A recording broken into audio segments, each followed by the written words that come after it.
SEO का meaning होता है सर्च इंजन ऑप्टिमाइजेशन, यानी आप अपने आर्टिकल को, अपने ब्लॉग पोस्ट को सर्च इंजन के लिए इस तरह से ऑप्टिमाइज करते हो कि आप गूगल को या किसी भी सर्च इंजन को अप्रोच करते हो किसी पार्टिकुलर कीवर्ड के लिए आपका आर्टिकल बेस्ट सुटेबल है।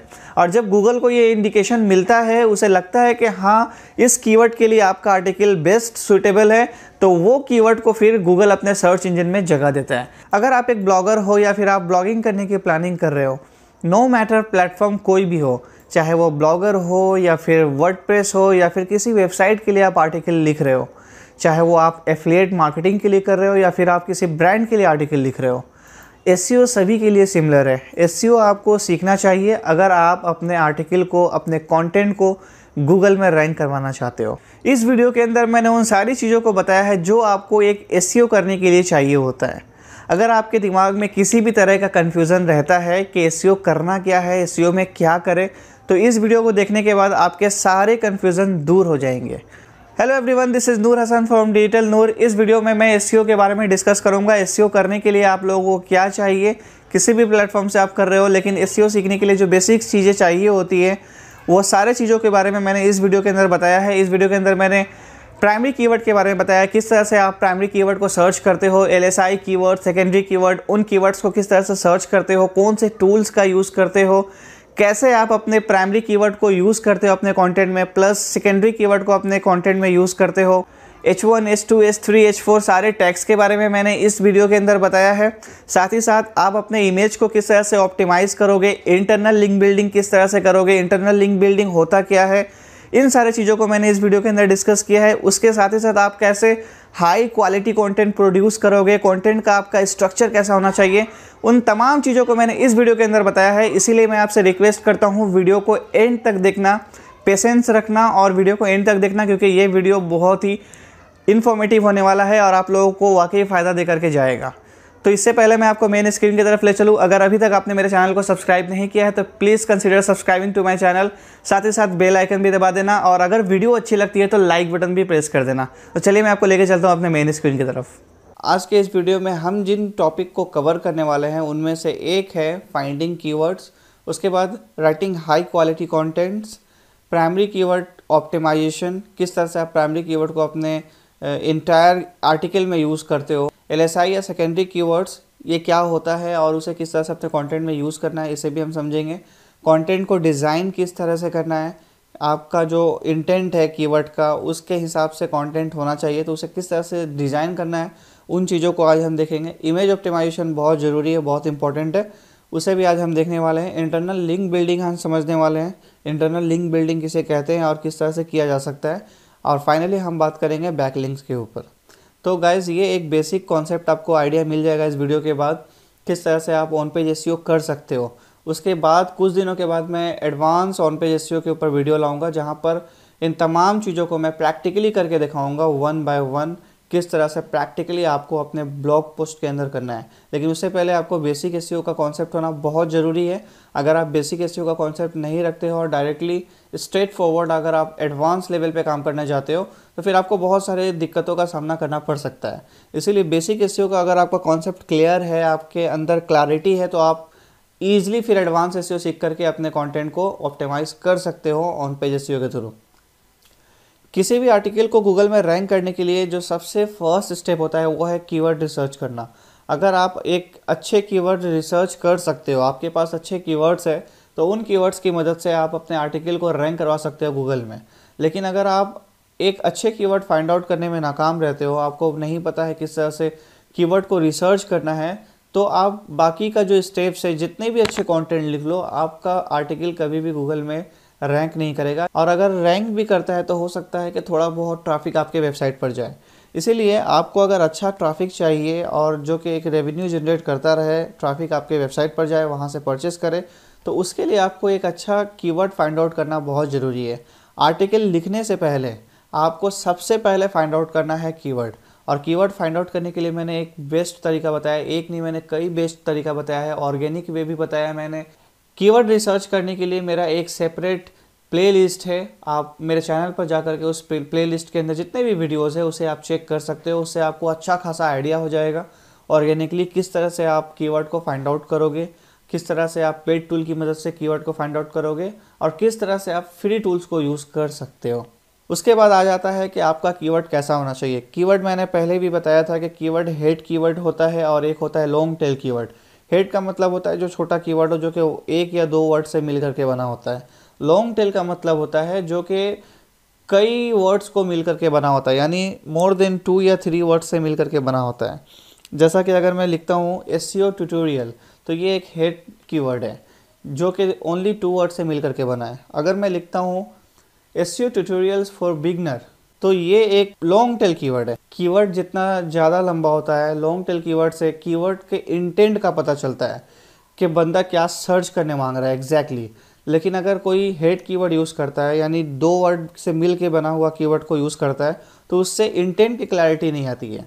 तो एक तो आपका कंपटीशन कम होता है, जिसके वजह से आप लॉन्ग टेल कीवर्ड को जल्दी से रैंक करवा सकते हो।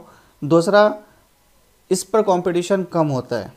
उसके बाद आपको सर्च वॉल्यूम भी पता होना चाहिए। बहुत सारे लोग स्पेशली जो नए वेबसाइट बनाते हैं और एफिलिएट मार्केटिंग करना चाहते हैं अपने आर्टिकल को रैंक करवा कर, तो वो सबसे पहले हाई वॉल्यूम ट्रैफिक के पीछे भागने लगते हैं। लेकिन हमें ध्यान में ये रखना चाहिए, अगर हम नए हैं और हमारा ब्लॉग बहुत ही नया है, तो हमें ज़्यादा हाई सर्च वॉल्यूम वाले कीवर्ड्स पर काम नहीं करना है, हमें लो सर्च वॉल्यूम कीवर्ड्स पर काम करना है। मैंने लो सर्च वॉल्यूम कीवर्ड्स पर भी बहुत सारा वीडियो बनाया है। स्पेशली आप KGR टेक्निक वाले वीडियो को मेरे देखोगे तो उससे बहुत अच्छा आपको कॉन्सेप्ट मिलेगा। विदाउट टूल यूज़ किए आप एक अच्छा कॉन्सेप्ट, एक अच्छा आइडिया ले सकते हो कीवर्ड का। उसके बाद आपको साथ साथ लेस कंपटीशन कीवर्ड भी फाइंड आउट करना है। ऐसा नहीं कि आप लो वॉल्यूम कीवर्ड को टारगेट कर रहे हो, लॉन्ग टेल कीवर्ड को टारगेट कर रहे हो, लेकिन कंपटीशन उस पर बहुत ज़्यादा हाई है। आपको कंपटीशन लेवल भी टेस्ट करना है, उसको चेक करना है कि कंपटीशन उसका बहुत ही कम होना चाहिए। क्योंकि अगर आप नए हो तो लो कंपटीशन कीवर्ड को ही टारगेट करना है, और अगर आप पुराने हो, आपका जो वेबसाइट का जो एज है वो काफ़ी अच्छा खासा डोमेन ऑथोरिटी उसका बढ़ चुका है, तो आप हाई सर्च वॉल्यूम वाले कीवर्ड्स को भी टारगेट कर सकते हो और हार्ड कीवर्ड्स को भी टारगेट कर सकते हो। लेकिन अगर आपका साइट ज़्यादा बड़ा नहीं है तो आपको अवॉइड करना चाहिए हार्ड कीवर्ड्स को, आपको लेस कंपटीशन कीवर्ड्स को टारगेट करना चाहिए। फ्री टूल वाले वीडियो में मैंने बताया था कि आप अनलिमिटेड कीवर्ड्स यहाँ से फाइंड आउट कर सकते हो कीवर्ड शीटर की मदद से। ये बिल्कुल फ्री है, यहाँ से आप अच्छे खासे कीवर्ड्स का आइडिया ले सकते हो। इसके अलावा कीवर्ड एवरीवेयर के अगर आप एक्सटेंशन को इंस्टॉल करते हो तो गूगल में आप कुछ भी सर्च करते हो, उसके बाद आपको कीवर्ड का यहाँ से अच्छा खासा आइडिया मिल जाता है। लॉन्ग टेल कीवर्ड्स का आपको आइडिया मिल जाता है। ये एक काफ़ी अच्छा टूल है, फ्री टूल है, इसकी मदद से आप कीवर्ड का आइडिया ले सकते हो। गूगल ट्रेंड की मदद से आप अच्छे खासे कीवर्ड्स का आइडिया ले सकते हो। आप नीच के और टॉपिक के रिलेटेड आप ट्रेंड देख सकते हो कि उसका ट्रेंड कैसा है, किस कंट्री में, किस रीजन में कितना सर्च होता है, अराउंड द ईयर उसका सर्च कैसा रहा है, पास्ट फ्यू ईयर्स में उसका सर्चेस कैसा रहा है। ये भी बिल्कुल फ्री है गूगल ट्रेंड, इसकी मदद से आप एक अच्छा नॉलेज ले सकते हो।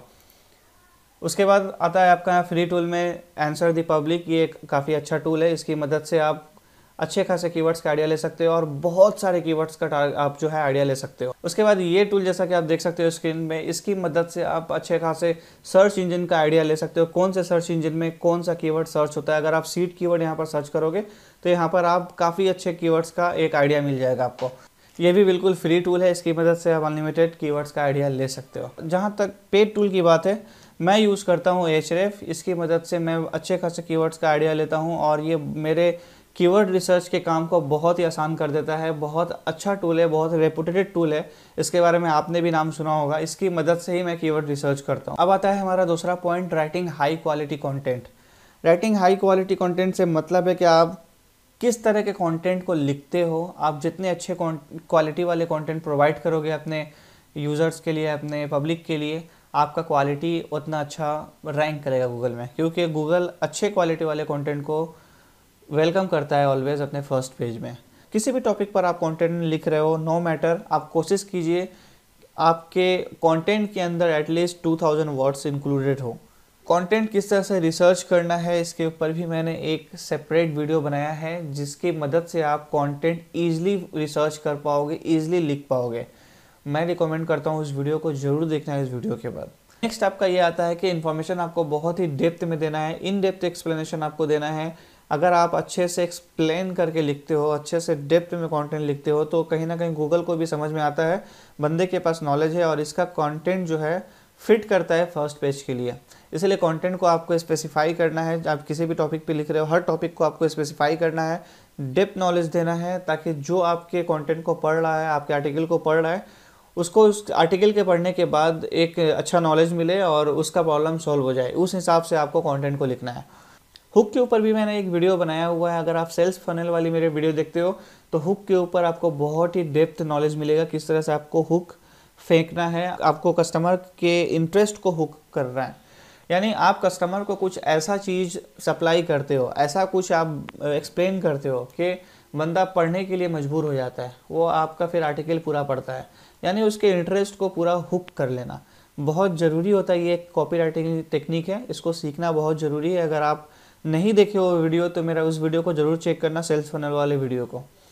अब जो चौथा आ जाता है वो है कीवर्ड इंटेंट। कीवर्ड इंटेंट का मतलब होता है कि उस कीवर्ड का एक्चुअली क्या मीनिंग बनता है, उस कीवर्ड को सर्च करने वाले कैसा इन्फॉर्मेशन चाहते हैं, कैसा कंटेंट होने चाहिए होता है। इसके ऊपर भी मैंने एडवांस कंटेंट राइटिंग के ऊपर जो मैंने वीडियो बनाया था, कीवर्ड इंटेंट के ऊपर मैंने बहुत ही डिटेल में एक्सप्लेन किया है। उस वीडियो को भी आप ज़रूर चेक करना। कीवर्ड इंटेंट को किस तरह से आप समझ सकते हो और आप किस तरह से अपने आर्टिकल को एज पर दी कीवर्ड इंटेंट ऑप्टिमाइज कर सकते हो। हर चीज़ों को बहुत ज़्यादा डिटेल में इस वीडियो के अंदर डिस्कस करना पॉसिबल नहीं होगा, इसीलिए मैं बेल आइकन पर उसका लिंक दे रहा हूँ। तमाम वीडियो को आप जाकर के एंड में ज़रूर चेक करना।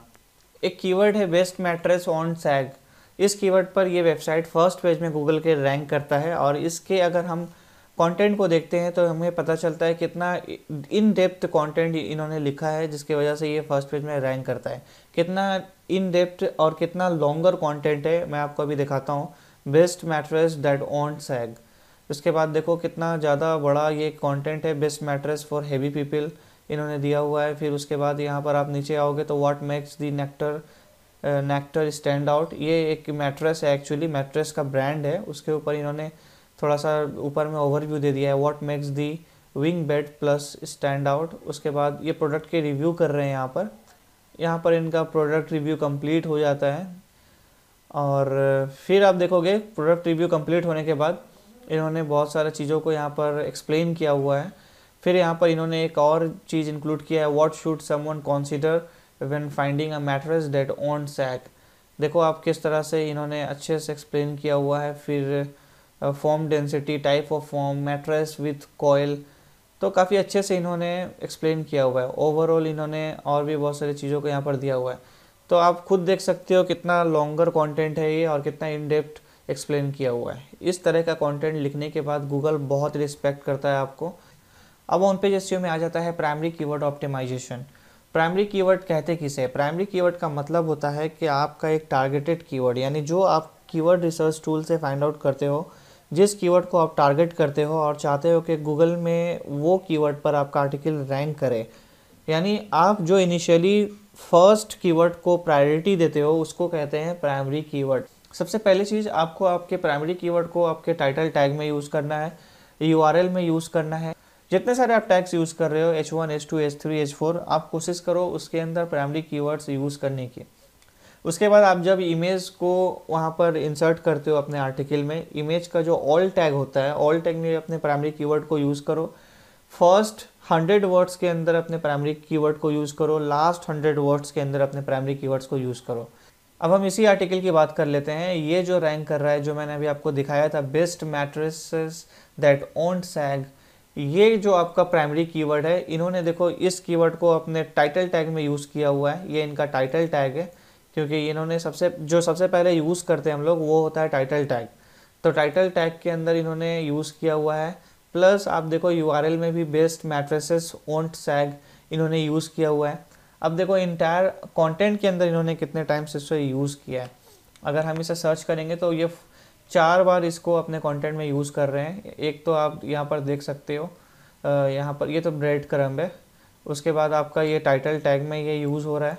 अब ये H1 टैग होता है। टाइटल टैग जब भी आप बना रहे हो तो H1 टैग को ही टाइटल टैग बनाओगे। इसको अगर आपको समझना है तो यहाँ पर क्रोम में अगर आप आर्टिकल खोल करके रखे हो तो राइट क्लिक करना, उसके बाद इंस्पेक्ट करना। जैसे आप इंस्पेक्ट करोगे यहाँ पर आपको समझ में आ जाएगा डेट ऑन सैग है ना, best mattresses date on sag H1 tag के अंदर में, यानी ये जो फर्स्ट टैग है वो H1 के अंदर में, H1 में ऑलरेडी इन्होंने अपने प्राइमरी कीवर्ड को यूज़ किया हुआ है। नेक्स्ट अगर हम देखते हैं तो देखो ये 100 वर्ड्स के अंदर ही दूसरी बार अपने प्राइमरी कीवर्ड को यूज़ कर रहे हैं, बेस्ट मैट्रेसेस डेट ऑन सैग। उसके बाद अगर हम नेक्स्ट देखते हैं तो देखो ये लास्ट है ना, ऑलमोस्ट ये लास्ट है, यहाँ पर आप उनका आर्टिकल ख़त्म हो गया है, इन्होंने यहाँ पर भी अपने प्राइमरी कीवर्ड को यूज़ किया हुआ है। इससे आपको समझ में आ रहा है कि देखो इन्होंने ज़्यादा कीवर्ड स्टफिंग भी नहीं किया हुआ है, इन्होंने बस 4 बार ही अपने इंटायर आर्टिकल में अपने प्राइमरी कीवर्ड को यूज़ कर रहे हैं। कुछ लोग ऐसे होते हैं जो अपने प्राइमरी कीवर्ड को पूरा स्टफ कर देते हैं आर्टिकल के अंदर, आपको वैसा नहीं करना है। ठीक उसी तरह आप जब यहाँ पर देखते हो, यहाँ पर इन्होंने एक इमेज को यूज़ किया है, ये इनका इस आर्टिकल के ऊपर फर्स्ट इमेज है, यहाँ पर एक वीडियो दिया हुआ यूट्यूब वीडियो है और उसके बाद इन्होंने फर्स्ट इमेज यहाँ पर यूज़ किया है। जब इसके ऊपर अपने माउस को होवर करोगे तो देखो यहाँ पर कर्सर होवर करने के बाद एक नाम दिख रहा है, बेस्ट मैट्रेसेस डेट ऑन सैग। ये भी एक कीवर्ड है जो अपने एक इमेज में अपने प्राइमरी कीवर्ड को यूज़ कर रहे हैं। फर्दर जितने भी इन्होंने इमेजेस यूज़ किया है उन्होंने बाकी इमेज में अपने प्राइमरी कीवर्ड को यूज़ नहीं किया, नहीं तो वो फिर कीवर्ड स्टफिंग में आ जाएगा। जैसा मैंने आपको बताया था, इमेज यूज़ करते वक्त आपको ऑल टेक्स्ट के अंदर आपको प्राइमरी कीवर्ड यूज़ करना है। नेक्स्ट अब हम आते हैं LSI कीवर्ड या secondary keyword. LSI keyword actually secondary keywords भी होते हैं, यानी आपके जो मेन कीवर्ड होते हैं, प्राइमरी कीवर्ड होते हैं जिसको आपने टारगेट करा है, उस कीवर्ड को सपोर्ट करने के लिए आप और भी कई कीवर्ड्स को टारगेट करते हो अपने ब्लॉग के लिए, लेकिन उन कीवर्ड्स को आप अपने प्राइमरी कीवर्ड्स की तरह ऑप्टिमाइज नहीं करते हो। ये कीवर्ड जस्ट आपके इंटर रिलेटेड होते हैं, जिससे समझ में आता है कि आपका आर्टिकल एग्जैक्टली उसी कीवर्ड पर लिखा हुआ है। यानी अगर हमारा कीवर्ड है SEO फॉर बिगनर, जो कि हमारा प्राइमरी कीवर्ड है, तो सेकेंडरी या LSI कीवर्ड ये हो सकता है on page SEO, what is SEO and how it works, search engine optimisation technique, SEO tools, SEO tutorial. तो इन सारे कीवर्ड्स को आप सेकेंडरी या LSI कीवर्ड्स कह सकते हो। अभी देखो, अब जितना भी सेकेंडरी या LSI कीवर्ड्स है वो कहीं ना कहीं प्राइमरी कीवर्ड से क्लोजली रिलेटेड है, यानी जो क्लोजली रिलेटेड होते हैं उसे LSI या सेकेंडरी कीवर्ड कहते हैं। अगर आप अपने आर्टिकल के अंदर सेकेंडरी या LSI कीवर्ड का यूज़ करते हो तो ये आपके प्राइमरी कीवर्ड को सपोर्ट देता है। अगर आप सेकेंडरी या LSI कीवर्ड्स को यूज़ करते हो तो हो सकता है आपका article apart from ranking for the primary keyword यानी SEO फॉर बिगनर्स पे रैंक करने के अलावा आपका जो आर्टिकल है सेकेंडरी कीवर्ड पर भी रैंक कर सकता है। जब आप गूगल में सर्च करते हो SEO फॉर बिगनर्स तो आपको LSI या सेकेंडरी कीवर्ड्स को फाइंड आउट करने का सबसे आसान तरीका है आप स्क्रॉल डाउन करना और जो नीचे में आपको यहाँ पर दिख रहे हैं search related to SEO for beginners, उसमें आपको यहाँ पर बहुत सारे कीवर्ड्स मिलेंगे। ये आपका LSI कीवर्ड या फिर सेकेंडरी कीवर्ड है, यहाँ से आप easily secondary keyword find out कर सकते हो। इसके अलावा एक वेबसाइट है lsigraph.com, यहाँ से आप सेकेंडरी कीवर्ड का भी आइडिया ले सकते हो, यानी अपने LSI कीवर्ड्स का आइडिया ले सकते हो।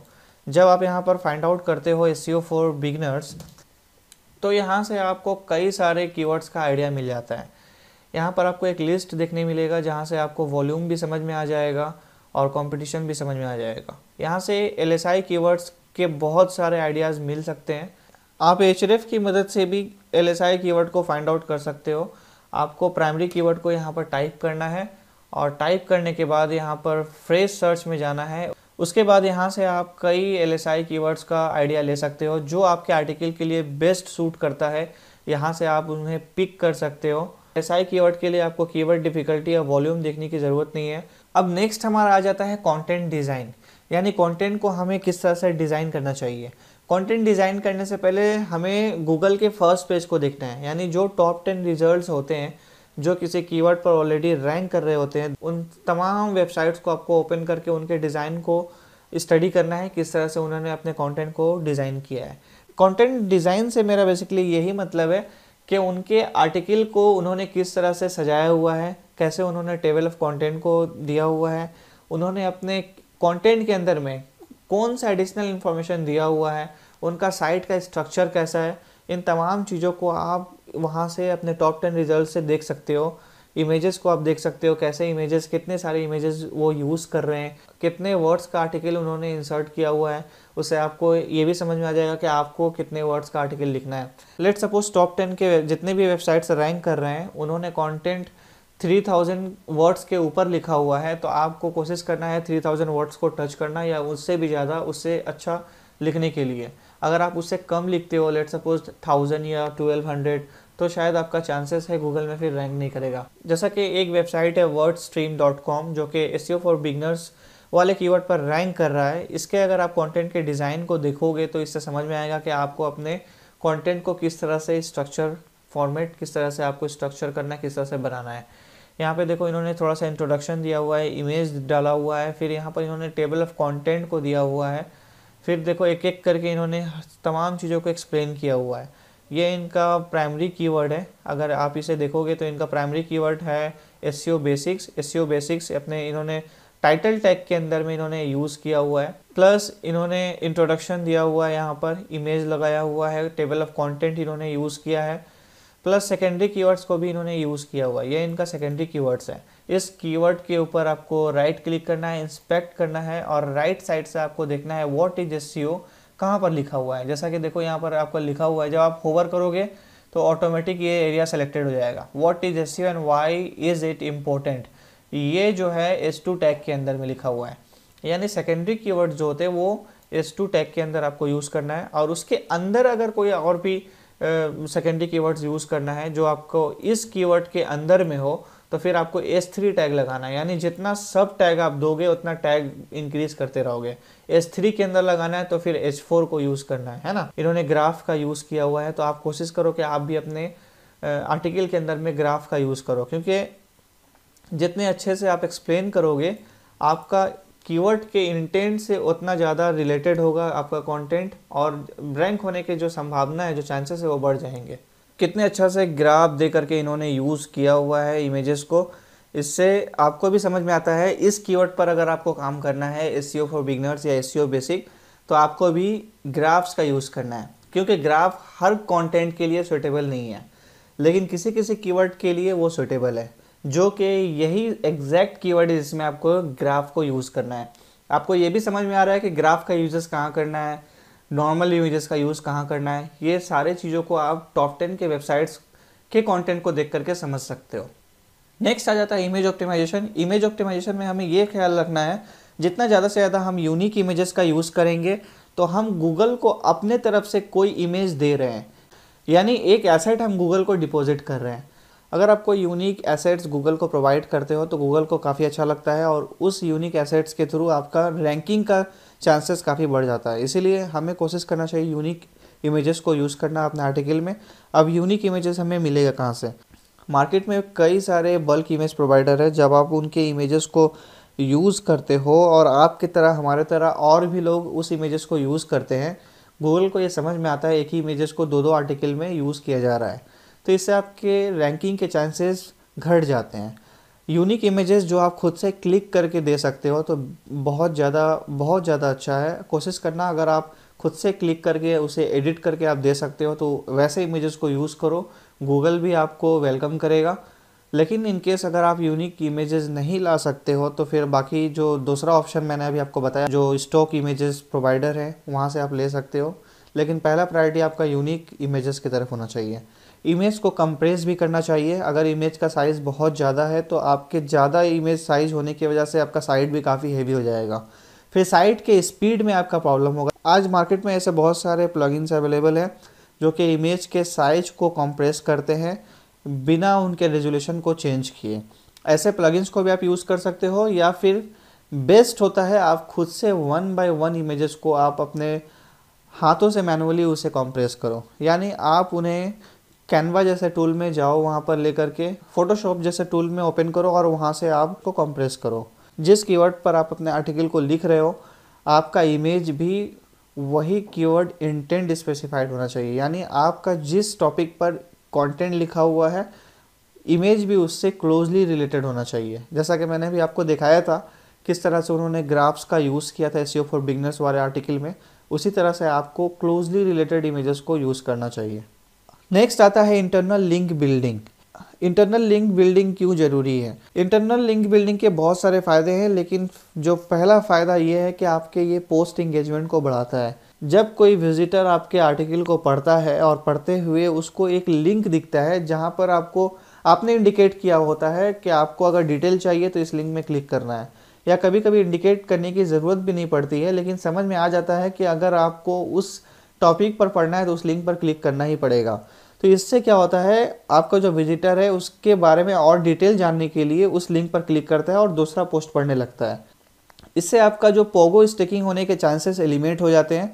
पोगो स्टिकिंग का मतलब होता है कि अगर कोई बंदा आपके वेबसाइट को लेट सपोज विजिट करता है, विजिट करने के बाद आपकी वेबसाइट उस बंदे को वो इन्फॉर्मेशन सप्लाई नहीं कर पा रही है जो इन्फॉर्मेशन के लिए उसने कीवर्ड को गूगल में लिख करके सर्च किया है, तो फिर वो क्या करेगा, आपके वेबसाइट से बैक बटन दबा करके वो किसी दूसरे वेबसाइट को विजिट करेगा, उसी सर्च रिजल्ट से कोई दूसरे वेबसाइट पर क्लिक कर देगा। अगर इसी तरह से बहुत सारे लोग करने लगे तो आपके रैंकिंग डिक्रीज़ हो जाएगी, आपके रैंकिंग में बहुत ज़्यादा इम्पैक्ट पड़ेगा, नेगेटिव इम्पैक्ट पड़ेगा। तो इसे कहते हैं पोगो स्टिकिंग। अगर आप इंटरनल लिंकिंग करते हो तो आपके वो ड्यूरेशन, मतलब the amount of time people spend on your website, वो बढ़ जाता है। अब जो नेक्स्ट आ जाता है वो है बैकलिंक्स। बैकलिंक्स एक बहुत ही ह्यूज टॉपिक है। बैकलिंक्स का मतलब होता है एक्सटर्नल लिंक। किसी भी वेबसाइट के रैंकिंग के लिए बैकलिंक बहुत इंपॉर्टेंट रोल प्ले करता है। बैकलिंक बेसिकली दो फॉर्मेट में कलेक्ट किया जा सकता है, एक टेक्स्ट फॉर्मेट और दूसरा इमेज लिंक के शक्ल में। बैकलिंक्स के फर्दर दो टाइप्स होते हैं, एक डू फॉलो लिंक, दूसरा नो फॉलो लिंक। इस वीडियो के बाद जो बहुत सारे वीडियोस बनने वाले हैं बैकलिंक के ऊपर, उसमें मैं डू फॉलो, नो फॉलो सारी चीज़ों को डिटेल में डिस्कस करूँगा। इसके अलावा जो हाईली रेपुटेड वेबसाइट होते हैं जिनका डोमेन ऑथोरिटी बहुत ज़्यादा होता है, उनसे अगर आप बैकलिंक कलेक्ट कर लेते हो तो वो बहुत ही ज़्यादा वैल्यूएबल होता है वो वैसे लिंक्स। लेकिन ऐसे वेबसाइट से बैकलिंक कलेक्ट करना बहुत ज़्यादा डिफिकल्ट होता है। Guest post, educational institute, blog comments, infographics, forum profiles, guest book signatures, article directories, press releases, directory links, ऐसे वेबसाइट से अगर आप बैकलिंक कलेक्ट कर लेते हो तो डेफिनेटली आपका जो वेबसाइट, आपका जो आर्टिकल है उसको बहुत अच्छा सपोर्ट मिलेगा, और ऐसे जो लिंक्स होते हैं काफ़ी वैल्यूएबल होते हैं। उम्मीद करता हूँ आपको अभी एसईओ के बारे में बहुत कुछ समझ में आ गया होगा। एसईओ करना कैसे है, एसईओ होता क्या है, एसईओ में कौन सारी चीज़ें आती है जिसे आपको फोकस करना है और उसके ऊपर ध्यान रखना है। अगर आपको अभी भी कोई कन्फ्यूज़न है तो कमेंट बॉक्स आप लोगों के लिए खुला हुआ है। कमेंट में कभी भी आप हमसे पूछ सकते हैं और मैं कोशिश करूँगा आपके सवाल का जवाब देने के लिए। अच्छा, जाने से पहले मैं एक अनाउंसमेंट कर देना चाहता हूँ कि जो मेरे भाई बैकलिंक्स की वीडियो की वेट कर रहे हैं, अभी बहुत सारे वीडियोस हैं जो पाइपलाइन में है। उसे कंप्लीट करने के बाद मैं मोस्ट प्रोबेबली इसी मंथ के लास्ट में बैकलिंक्स के ऊपर सेपरेटली वीडियोस बनाऊंगा। तो आप बिल्कुल भी टेंशन मत लीजिए, मैं बैकलिंक्स के ऊपर जरूर वीडियो बनाऊंगा और एक सीरीज में वीडियोस बनाऊंगा। बहुत सारे वीडियोस बनेंगे उसके ऊपर और डिटेल में वीडियो बनेगा। इससे पहले बैकलिंक्स की वीडियो के पहले और भी बहुत सारे वीडियोस पाइपलाइन पे है, जैसे एडवांस एसईओ का वीडियोस बहुत जल्दी आने वाला है और भी बहुत सारे वीडियोस है वो आने वाले हैं। साथ में मैं तमाम टॉपिक को कवर करने की कोशिश करता हूं। तो दोस्तों, इससे पहले मैं आप लोगों को अलविदा कहूं, अगर आपने अभी तक मेरे चैनल को सब्सक्राइब नहीं किया है तो प्लीज़ मेरे चैनल को सब्सक्राइब कर लीजिए। मिलते हैं नेक्स्ट वीडियो में। वीडियो देखने के लिए धन्यवाद।